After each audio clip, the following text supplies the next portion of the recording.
Greetings one and all, this is Rhythmworks and welcome to my channel, and today as you can see I am playing solo survival on Sniper Elite 3.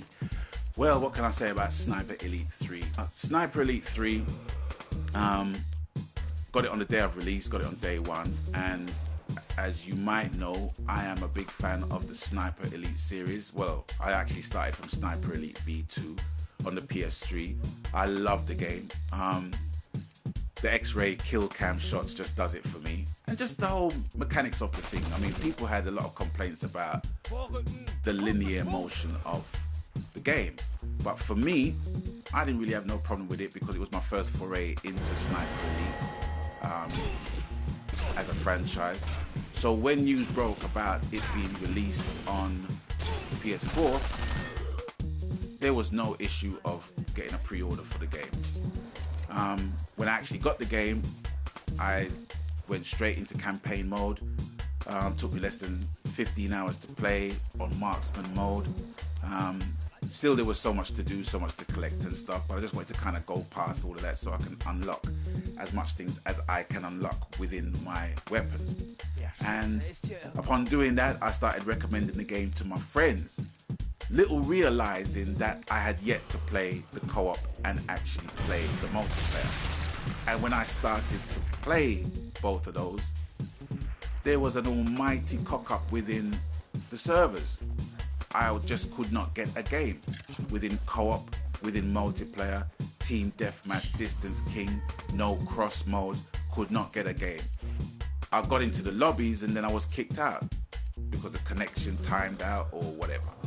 So I went into the forums to find out what the hell was going on, and lo and behold, dozens and dozens and dozens of people had the same problem. The Xbox One players hadn't had the game released as yet, so they were yet to basically find out the problem, but they weren't really too enthused about the game, knowing about the problems that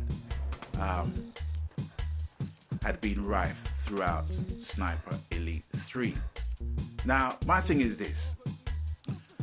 I think developers should have learned from Grand Theft Auto that if you have a game that has a solid fan base, right, having them being impatient shouldn't be an issue for you to release the game early. Do you know what I'm saying? It's like, you know, if you need to do what you need to do in more time than it needs to be done, then do it, you know?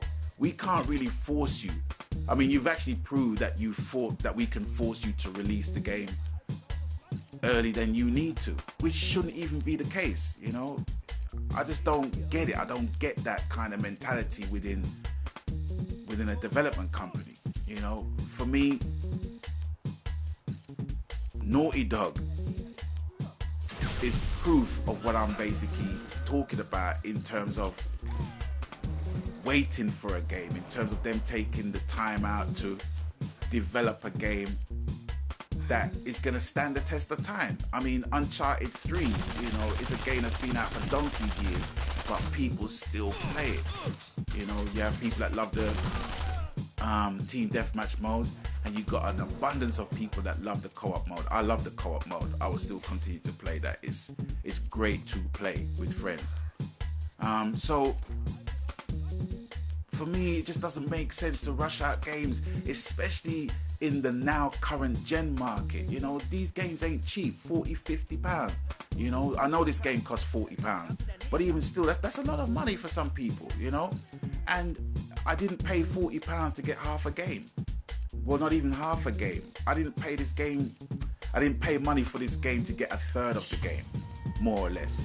Because the amount of modes that they are, team deathmatch, free for all, no cross, distance king, that's a good third of the game, which doesn't work, you know? So please, Rebellion, 505 Games, man, you know, you got people that's exercising patience under duress within the next few days. Please service them and give them the game that they paid for, at least, please, because if you don't, you know, you're gonna make people very paranoid in purchasing a game on pre-order thinking, well, you know, is this going to be a full game? Or is this going to be half a game or a third of a game? You've got to do the groundwork and do the work in terms of developing the game to its full potential so we all can enjoy it. You know, it's not just about getting our money and then trying to fix the problem way after the freaking event. You know what I mean? That's not right. It's not righteous, you know? And for me, you're making me paranoid in relation to purchasing games in the future, thinking whether or not the game is complete.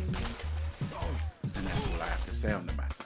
And it's with that, I'm going to catch you guys on the next one. And whatever you do, whatever the game, whatever the console, whatever the medium, happy gaming.